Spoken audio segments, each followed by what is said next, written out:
Yes, Steve, let's hope the weather does stay fair over the... Hello and welcome to Action News 5. Breaking news now, as we hear from inside sources that the Salem witch trials could be far from over. The McMartin daycare, which has been one of the most steady daycares over the years, in California has been charged with many acts of sexual abuse. Judy Johnson, mother of one of the children attending the daycare, complained to police the other day that her son had been sexually abused by Johnson's ex-husband and a teacher at the preschool. She apparently found this out when her son experienced painful bowel movements. She took him to the doctor to see what was going on. She immediately took action, and that's when Johnson's allegations seemed to get more and more bizarre. After complaining that her son had been sexually abused, she claimed that Ray Bucky, a teacher at the preschool, had flown in the air on a broomstick, and other strange things. The Key McFarland Abuse Therapy Clinic decided to conduct an interview and examine the children. They found that 360 children had been abused. The interviewers, however, are believed to have made the questions so that children answered what they wanted them to answer, as to make false accusations. We don't know how many children have actually been abused, but 360 seems like an outrageous number. It does get more bizarre, though. Let's go to Ryan Sandberg in the field to give us more on this interesting story. Thank you, Francesco. I'll take it from here. The McMartin case has been a big one to the locals. I've talked to some of the local people living here in California. They don't know whether the accusations are true, but they do know that the McMartin daycare has been an upstanding daycare for the past few years. No one knows if the accusations are true, but let's dig deeper to find out. California is a beautiful place with beautiful people, but in a harsh turn of events, the McMartin daycare is not so beautiful anymore. The McMartin daycare, known for a fun-loving atmosphere, was scarred for its high marks in academic learning and having fun. But things took a turn for the worst when teachers were allegedly accused of sexually abusing small children in underground tunnels. Does that sound like a recipe for success? I don't think so. Mrs. Johnson, who started this entire case, claiming that her son had been sexually abused by Ray Bucky, a teacher at the preschool, has been diagnosed with a mild mental disorder.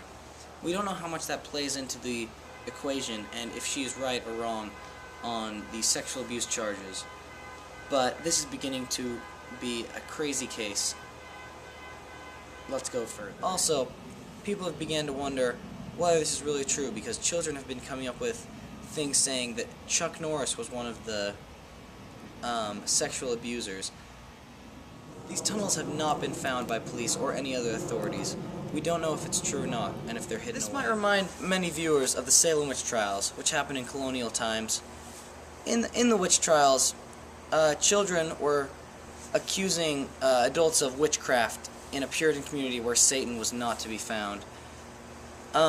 After the children got in over their heads, nothing could stop them from making more and more accusations, and it seems like that might have happened here at the McMartin Daycare Center. Back over to you, Francisco. In 1990, after 3 years of testimonies and 9 weeks of talking by the jury, Peggy McMartin and McMartin Bucky was acquitted on all counts. However, the hysteria still remained. Ray Bucky was cleared on only 52 of 65 counts, and he had to pay bail after more than 5 years in jail. During the trial, a man named George Freeman was called as a witness and testified that Ray Bucky had confessed to him while sharing a cell. This was, however, a lie, and Freeman later attempted to flee the country and confessed to perjury. He had been making fake testimonials to get favor in other cases. In several instances, he had created false confessions on other inmates. He'd done this many times, but was found out eventually. No one ever was able to find the secret tunnels, but an archaeologist named E. Gary Stickett invested the site using ground-penetrating radar. He claimed he had found tunnels under the preschool that led to hidden rooms, but it was never concluded that he was right. Many have disagreed with his evidence, and no one really knows what happened. One of the few silver linings on this case was that after this case was done, the child abuse funding went up and increased to $15 million in 1985. This was This was largely from the National Center on Child Abuse and Neglect. The agent's budget had been $1.8 million and increased to $7.2 million in 1984. Let's hope these events never come forth again, and the hysteria can be left behind with the Salem Witch trials and McMartin Daycare Center trials. Hopefully, we won't see any more. So hopefully, child abuse will be limited, and that we won't see any more of these events take place. Cut.